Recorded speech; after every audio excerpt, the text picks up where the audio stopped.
Videos देखने के लिए सब्सक्राइब करें जनसत्ता.com, बेल आइकन दबाकर पाएं लेटेस्ट नोटिफिकेशन। नमस्कार, जनसत्ता में आपका स्वागत है और मैं हूं आपके साथ आशीष।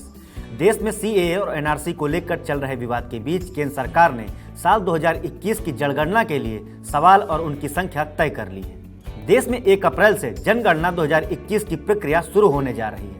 जनगणना की यह प्रक्रिया 30 सितंबर 2020 तक चालू रहेगी। इसमें आपसे 31 तरह के सवाल पूछे जाएंगे। आपसे मोबाइल नंबर, इंटरनेट, स्मार्टफोन के इस्तेमाल की जानकारी भी मांगी जाएगी। ऐसे में आप सभी के मन में यह सवाल होगा कि आखिर 31 सवालों में वो कौन से सवाल होंगे जिनकी जानकारी आपको देनी होगी। ऐसे में हमारी यह रिपोर्ट आपके काम की है। जानिए किन सवालों के देने होंगे जवाब और कैसे होगी जनगणना 2021। आपको बता दें कि जनगणना अधिनियम 1948 के तहत केंद्र सरकार ने जनगणना अधिकारियों को नियुक्त कर उन्हें जानकारी एकत्र करने की जिम्मेदारी सौंप दी है। रजिस्ट्रार जनरल एवं जनगणना आयुक्त ने एक अधिसूचना में कहा है कि जनगणना अधिकारियों को 1 अप्रैल से 30 सितंबर तक निर्धारित हाउस लिस्टिंग एवं हाउसिंग सेंसस के दौरान हर घर से जानकारी एकत्र करने के लिए 31 सवाल पूछने का निर्देश दिया गया है। अधिसूचना के अनुसार इस बार घर के फर्श, दीवार, छत की सामग्री, घर में कमरों की संख्या, शौचालय, टीवी, इंटरनेट और निजी वाहनों जैसे अन्य जानकारियां आपसे मांगी जाएंगी।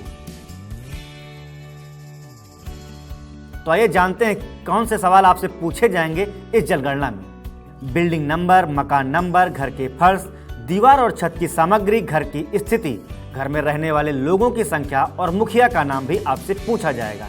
इसके अलावा घर में रहने वाले लोगों की जाति, घर के मालिकाना हक के बारे में जानकारी, घर में कमरों की संख्या, घर में शादीशुदा लोगों के बारे में जानकारी। इसके अलावा बिजली और पीने के पानी के बारे में भी आपको जानकारी देनी होगी। इनके साथ साथ शौचालय और शौचालय का प्रकार, रसोई घर और एलपीजी और पीएनजी गैस कनेक्शन की स्थिति को भी आपको बताना होगा। रेडियो, टीवी, इंटरनेट और मोबाइल के संबंध में भी जानकारी आपको देनी होगी। इसके अलावा वाहन और घर में मुख्य तौर पर प्रयोग होने वाले अनाजों के बारे में भी आपको जानकारी देनी होगी। इसके अलावा जनगणना के दौरान सरकार भविष्य में इस संबंध में आपसे संपर्क करने के लिए परिवार के मुखिया का मोबाइल नंबर भी रजिस्टर कराएगी। आपको रजिस्टर्ड मोबाइल नंबर पर जनगणना से संबंधित जानकारियां सरकार के द्वारा साझा की जाएंगी।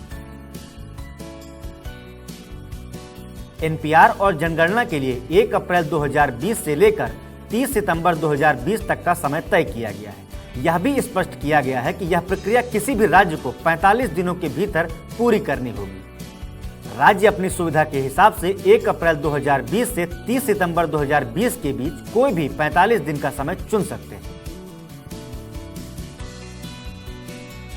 बताया जा रहा है कि जनगणना का फॉर्म भरते समय एक अंडरटेकिंग भी आपको देनी होगी, जिसमें साफ तौर पर कहा जाएगा कि जो भी जानकारी दी जा रही है वह पूरी तरह से सही है। यह भी दिलचस्प है कि यदि सरकार चाहे तो गलत जानकारी देने पर आप पर कार्रवाई भी कर सकती है। तो ये थी जनगणना 2021 में पूछे जाने वाले सवालों की पूरी लिस्ट। आपको हमारी यह रिपोर्ट कैसी लगी हमें बताएं कमेंट बॉक्स में।